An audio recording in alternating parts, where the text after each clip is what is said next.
Sang Guru wis dawuh anggone nglakoni ilmu jaya kawijayan wis ora ana kang godhang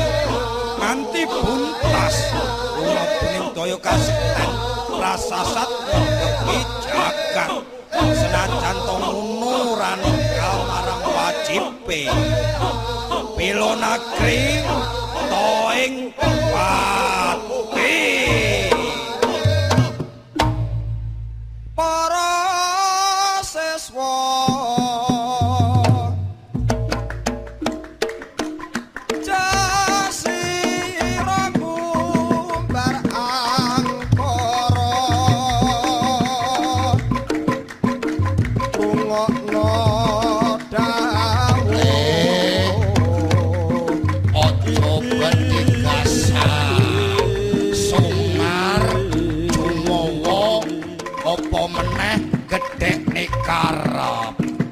dina kang becik iki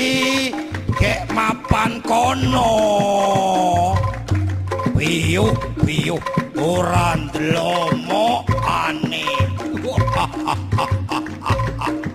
supaya dadi waruk kang pinunjuk pendataran gedang diwiti oleh pendataran kawiwitan